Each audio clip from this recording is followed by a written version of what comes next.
One whole hour after watching the episode and I'm still speechless. You know, in previous reviews I was using the terms Toei breaks our expectations in a subtle way. They broke our expectations on that as well. I am actually blown away. Genuinely blown away. What on earth was that? Let me be absolutely clear. No filler episode in existence deserves to look this good. My head is far.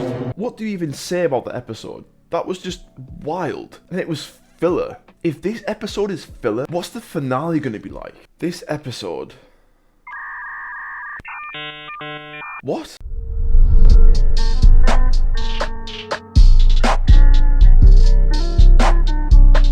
So a few things to go through first. Some important things. Etemon has no idea where she's going.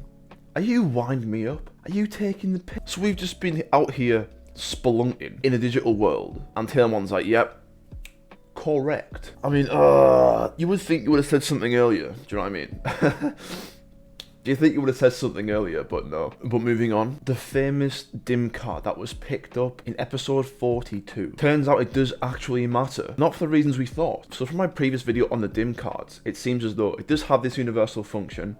It applies to everybody in the room. Everyone checks their devices. There is some new application, but I'm not sure how it regards to evolutions, and I don't think it does, because it was revealed at the end of the episode that it's some kind of map. That's awfully convenient. So I'm not sure what it's got to do with evolutions, but surely if it was just a map, it wouldn't apply to the digivices, would it? We'll keep that in mind. It was pretty fun watching the Digidesk and Digimon go a bit mental with all these sound waves going through the air. That was an unusual but effective mechanism of rendering some of them quite useless. They also mentioned heard word of the chosen ones. I'm not sure how, they just know of them. Clearly their reputation precedes them. But what I do like, at least one of the more charming parts of the episode for me, was their backstory as regards to this survivalist world where they trained really hard. Now, it's not often you actually see Digimon just in the ether, training towards their own ends. I think that gives these two this uniqueness in the fact that they're conscientious of their situation. There are threats out there that want to hurt them, so they trained harder. Granted, their motives are quite egotistical, but still, can't fault the hard work. Okay, the main event, Ponchomon. Whose idea was this? Whose idea was it? Give that man or woman a raise. Before going to absolute admiration of this Digimon appearing, I think it's worth mentioning just because Mimi got an alternative evolution in this circumstance doesn't mean everybody else will. Now, if it was just random, I understand why you would think that, but it's clearly the maracas that were the things that Izzy took back from his episode had the properties of which allowed this evolution exclusively. I don't think we'll see it again, but for the purposes of this episode and what I want to achieve, it was fantastic. Fight scenes were absolutely amazing. I've never seen filler look this good. Ponchomon was hilarious. Ultra Instinct Ponchomon. I keep getting this reoccurring thing where each episode looks like it's going to be filler, but it's just way better and smashes expectations of what it's going to be like. It's just oodles and oodles of fun. It's just raw fun. It's not this absolute 5D storytelling. It's just fun, man.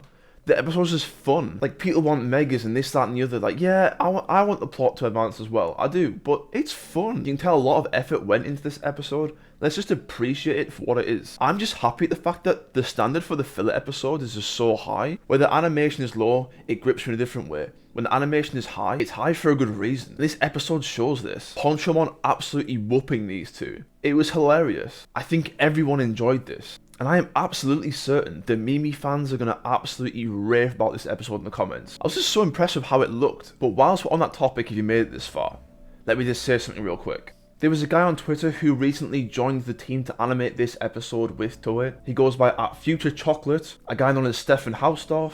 I've already spoke to him on Twitter, but he helped animate this episode. He says it's a dream come true. So Mr. Hausdorff, whichever part of this episode was your doing, thank you very much. Because it looked brilliant. Stellar job. I'll leave his details in the description, so please send him our best wishes. But overall, guys, Ponchomon. I did not expect that whatsoever. Another armor level evolution adaptation in the reboot. I just did not expect this. I mean, I thought with the maracas it would be an Easter egg, but I didn't think it'd actually do it. But guys, I thought it was a great episode. I'm not even gonna lie to you. It didn't give me anything I wanted, and I don't even care. But let me know what you guys think. I'm going to be reading all of your comments. Reminder, I'll leave Mr. Hausdorff's information in the description. What did you think of the episode, guys? Please let me know. If you made it this far, thank you so much for watching my review. Please like, comment, and subscribe. Got a lot more videos coming next week, so don't miss those. Get the bells on. But as always, take care.